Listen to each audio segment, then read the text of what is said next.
नमस्कार मित्रों, पीसीएस पाठशाला में आप सभी का स्वागत करता हूं। इलाहाबाद हाईकोर्ट में जो वैकेंसी आई हुई है उसके बारे में चर्चा प्राप्त करेंगे। तो देखिए, जानकारी प्राप्त करेंगे। इलाहाबाद हाईकोर्ट में जो वैकेंसी आई हुई है इसमें जो लिखित परीक्षा है, लिखित परीक्षा का सिलेबस तो आप लोगों को पता चल ही चुका है। अगर नहीं पता चल चुका है, इसमें कई तरह की वैकेंसी आई हुई है इलाहाबाद हाईकोर्ट में। ग्रुप सी की आई हुई है, ग्रुप डी की आई हुई है, ड्राइवर की पोस्ट आई हुई है, स्टेनोग्राफर की आई हुई है वैकेंसी। बहुत बड़ी पोस्ट आई है इलाहाबाद हाईकोर्ट में, मतलब उत्तर प्रदेश के हाईकोर्ट में। तो देखिए, यहाँ पर दो स्टेज में परीक्षा होगी। पहले तो लिखित परीक्षा होगा, हर पोस्ट के लिए सबसे पहले लिखित परीक्षा होगा, और लिखित परीक्षा के बाद अगर टाइपिंग जरूरी है तो टाइपिंग हिंदी के साथ हिंदी देखेगा, और उसके बाद ड्राइवर वालों को ड्राइविंग टेस्ट देना होगा। तो इस तरह का है, लेकिन कुल मिलाकर लिखित परीक्षा पहले होगा।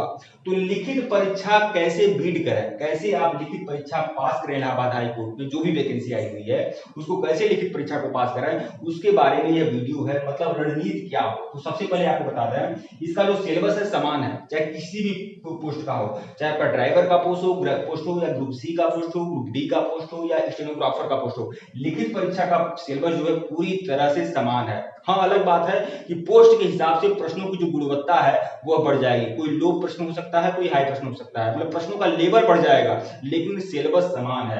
तो देखिए, पहला सिलेबस है आपका, पहले हिंदी आपका पूछेगा, हिंदी पूछेगा, फिर आपका इंग्लिश पूछेगा, ENGLIS इंग्लिश पूछेगा, फिर आपका जीएस पूछेगा, जीएस पूछेगा, और फिर आपका मैथ पूछेगा, मैथ।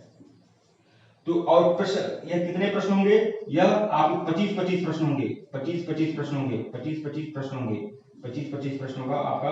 और यह जो 25-25 प्रश्न होगा कुल मिलाकर 100 प्रश्न होंगे, 100 प्रश्न होंगे, और 100 नंबर के होंगे, 100 प्रश्न होंगे, 100 नंबर के होंगे, और किसी प्रकार का कोई निगेटिव मार्किंग नहीं है, नो निगेटिव मार्किंग।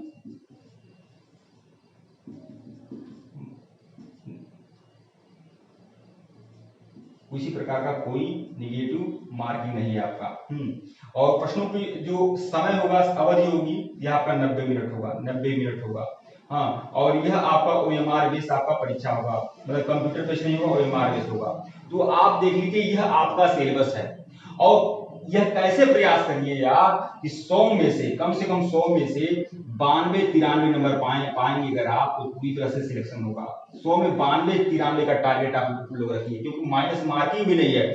92 से अगर कम नंबर आ रहा है तो मुश्किल में फंस सकते हैं। आप प्रयास करिए कि 90 नंबर से ऊपर तो रहना, 90 नंबर से तो कम रहना ही नहीं चाहिए, क्योंकि माइनस मार्किंग है। माइनस मार्किंग नहीं है, माइनस मार्किंग होने के बावजूद भी लोग 100 में 90 क्रॉस करते हैं। तो आप समझ लीजिए, यहाँ माइनस मार्किंग भी नहीं है, तो 90 तो क्रॉस करना ही होगा। और 92 से अगर ऊपर है आपका नंबर तो आप समझिए पूरी तरह से सेफ जोन में है। उसके बाद आपका टाइपिंग टेस्ट आप देंगे, ड्राइवर के लिए अप्लाई करेंगे तो ड्राइविंग टेस्ट देंगे, और कलर का या स्टेनोग्राफर के लिए आप अप्लाई किए हैं तो आप टाइपिंग टेस्ट देंगे। तो कुल मिलाकर स्टेज 1 में, स्टेज 2 में जाएंगे तो स्टेज 1 का जो लिखित परीक्षा है हिंदी, इंग्लिश, जीएस और मैथ का, इसे कैसे बीट किया जाए, तो यह वीडियो जो है उसी के लिए है। तो देखिए, यह इतना मुश्किल नहीं है, क्योंकि निगेटिव मार्किंग भी नहीं है, और इसमें ग्रुप सी, इसमें ट्रिपल सी जरूरी है, ट्रिपल सी आपका जरूरी है, बहुत सारी पोस्ट के लिए ट्रिपल सी जरूरी है, ध्यान रखिएगा। ट्रिपल सी का मार्कशीट आपको चाहिए, सर्टिफिकेट, ट्रिपल सी का आपका सर्टिफिकेट, आप वही लोग अप्लाई करेंगे जो ट्रिपल सी का सर्टिफिकेट प्राप्त किए हों, वही लोग इसमें अप्लाई करेंगे, ध्यान रखिएगा। तो ट्रिपल सी आपका जरूरी है। और 25 नंबर हिंदी। देखिए, हिंदी को कैसे बीट किया जाए, तो हिंदी के लिए आप कोई नॉर्मल हिंदी की बुक आप लोग पढ़ सकते हैं, पूरी तरह से NCERT बेस अगर कोई हिंदी की बुक होगी तो उसे आप पढ़ सकते हैं। संज्ञा, सर्वनाम, विशेषण, क्रिया विशेषण, बस यही सब है। ग्रामर पढ़ सकते हैं, और जो भी कुछ है सिलेबस में। और इंग्लिश में भी आप नॉर्मल इंग्लिश, जो भी अगर SSC आदि का पेपर देते हैं, या जो भी वोकेबलरी या सेमी इंटरमीडिएट जो भी कुछ होगा वह भी आप पढ़ सकते हैं। और जीएस के लिए आप लुसेंट पढ़ सकते हैं।